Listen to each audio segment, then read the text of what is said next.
Great success for you, Poirot. It's all clear now, except maybe one or two details. Details.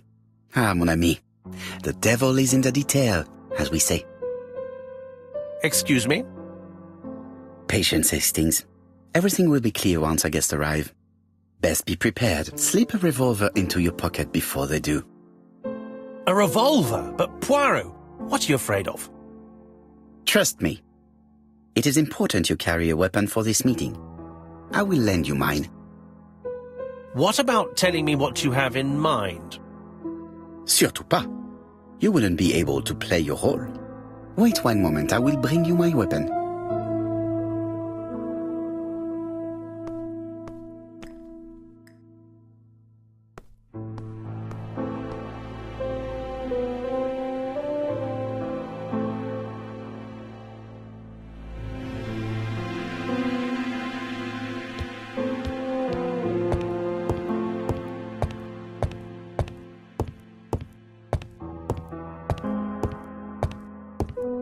The white ammunition are blank cartridges. The others are real bullets. The revolver is loaded with blanks.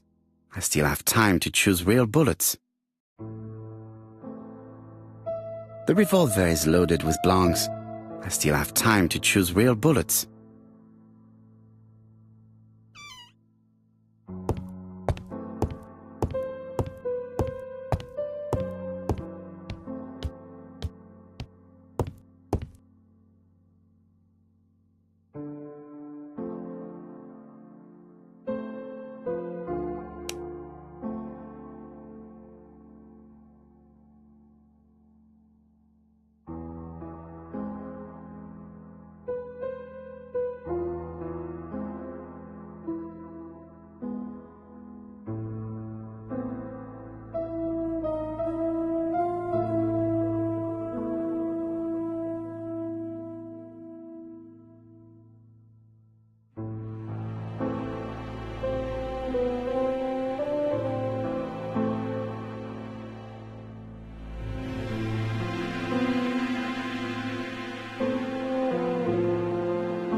What about telling me what you have in... Surtout pas. You wouldn't...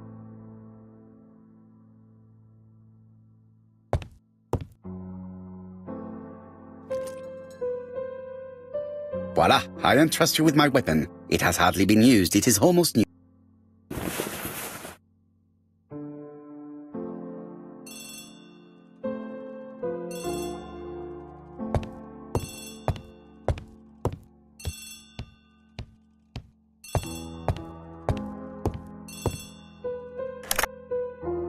Chief Inspector, is that you? Yes.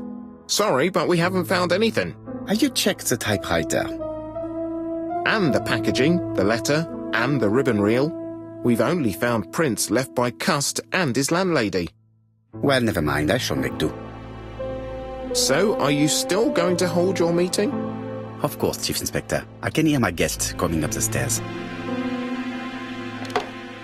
Why have you brought us here, Mr. Poirot? Since Cust's arrest, I thought it was all done and dusted. Miss Gray formally identified him, as well as Miss Barnard. Yes, and the stockings he saw drove the same brand as the ones found at my aunt's. This is all true. However, a case is not closed if some questions remain open. And one question is, why did the murderer send me his letters? Why did he challenge me, Hercule Poirot? Perhaps he wanted to play with you, to taunt you. Xenophobia? Maybe he didn't like you because you're foreign. I may be wrong, but maybe by provoking you he was looking for glory? All these theories should be studied. Let us now try and get our brain cells to...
Is everything clear now?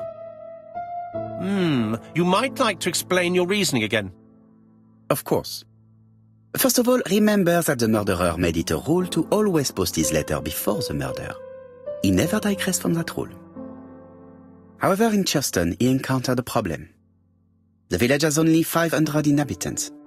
With advance warning, it would be easy to arrest him. Therefore, the murderer delayed his letters deliberately with the wrong address.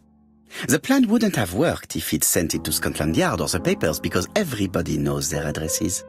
The mistake would have been corrected and the letter would have been on time. That is why the murderer chose me as the recipient. Because for his plan to succeed, it was necessary for at least one of the letters to have a wrong address and get lost. It was very cunning. Absolument. It is a very subtle plan. It matches the profile we have drawn up of him perfectly. That of an intelligent, daring and calculating murderer. But that's not how you describe Cust. You are quite right, mademoiselle. Like you, I find it hard to believe that this dull character is the clever murderer we are looking for. Do madmen... I mean, if he's mad, he might have two very different sides. No doubt. But the murderer is not mad. All the specialists agree that he does not have the profile of the psychopath. But if Cust is not guilty, how do you explain his presence at the scene of the crimes? Mr. Clark, the answer to your question is in the medical records of your brother's patients. Documents which Cust most certainly did not have access to. Let us now try and get our brain cells to work.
Dr. Clark's patients' records provided a very useful list of potential victims, sorted by alphabetical order.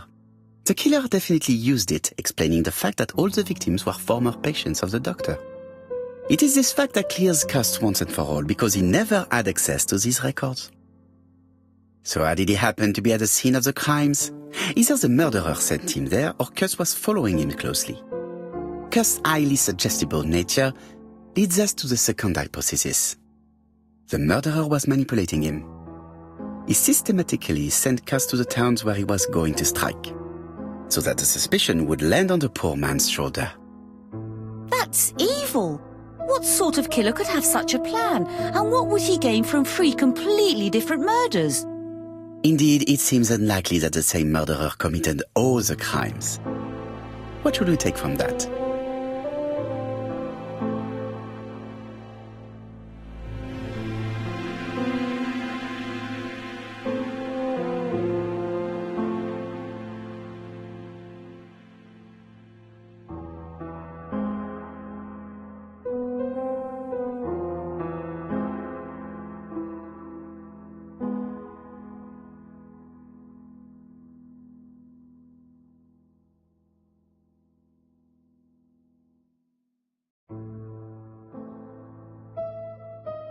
Just one murder was of benefit to the murderer, the others were just diversions. On reflection, there is only one conclusion. The murderer killed once out of interest and twice to divert our attention. This reasoning points at two potential culprits. Franklin Clark.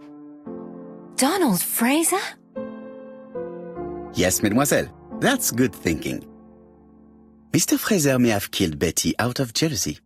Mr. Clark may have killed his brother in order to inherit his large fortune. Both have a motive. But Donald did not have access to Dr. Clark's records. Please allow me to disagree with you, mademoiselle.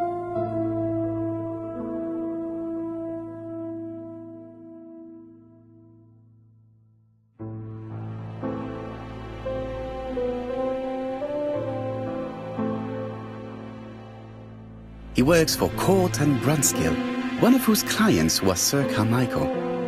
It doesn't prove that I went to Comeside. You could have done it, and you may have used the opportunity to take a look at Sir Carmichael's records. You think I'm guilty? You or Mr. Franklin Clark?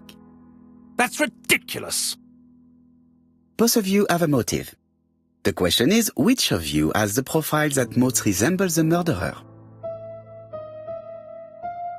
Let us now try.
Ladies and gentlemen, Donald may share many character traits with the murderer, but he does not have his cold indifference. He has a temper.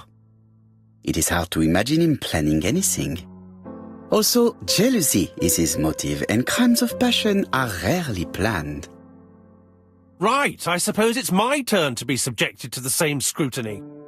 Absolument, Mr. Let us now try and get our breath.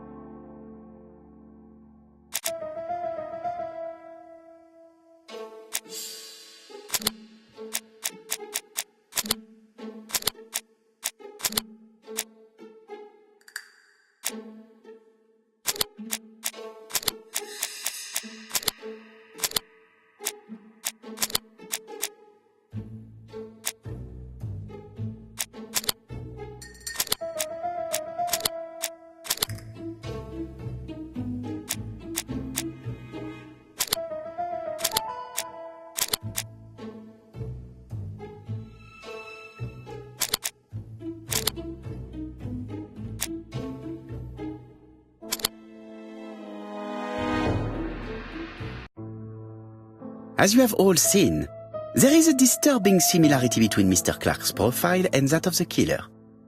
In actual fact, it is exactly the same. Mr. Poirot, your psychological studies are interesting, but your conclusions do not add up. Why would I have wished my brother's death? The inheritance is lawfully mine. I just have to wait. No, you had to act quickly.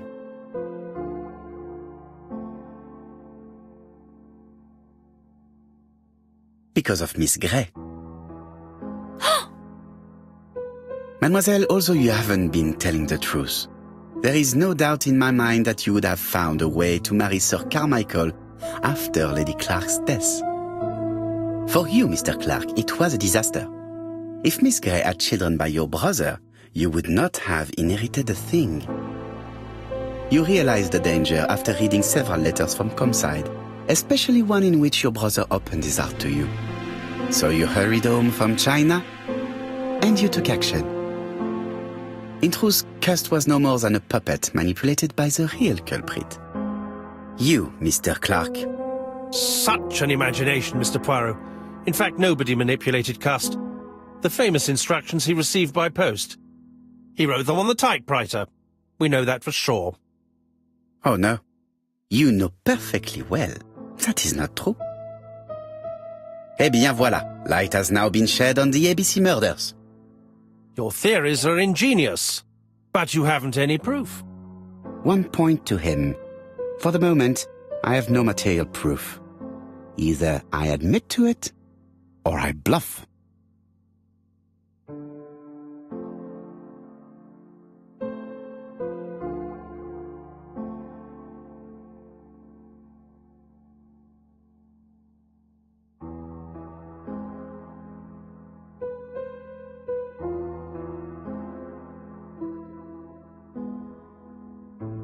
One thing proves it. A carton of placed cigarettes you stole from Mrs. Asher and found at your home. You have nothing on me. You're bluffing, Mr. Poirot. Come on, Thora, there's nothing for us to do here. Don't touch me. Thora! I understand why you never wanted to lend me your new typewriter, and why you were searching through your brother's things. And the hole you dug on the moors. What did you hide there? The knife you used to kill your brother? All right. Well played. I lose. The game's up.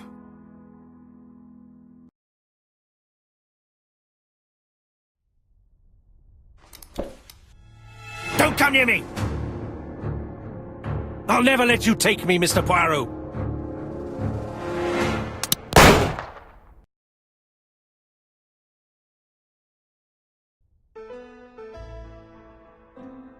I'm sorry, Mr. Clark, there is no easy death for you. I expected your reaction, so I used blanks. I'm sorry, mademoiselle, but your second chance has been lost. Franklin Clark will never inherit his brother's fortune.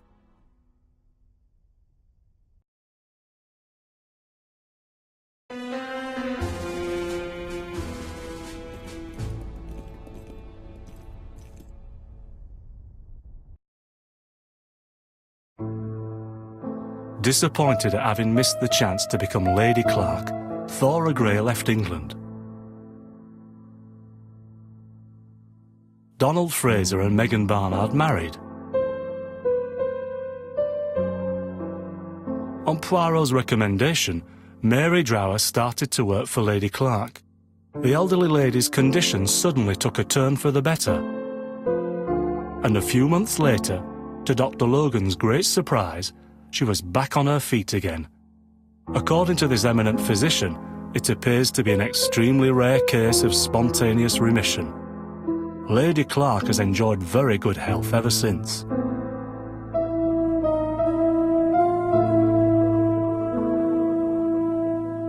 Journal of an Innocent, the incredible story of ABC. As for A.B. Cust, after being advised by Poirot, he made a great deal of money by selling his story to the press. And as for me, and with business booming, the Black Swan has become the #1 tourist attraction in the whole of Yorkshire, even more popular than York Minster.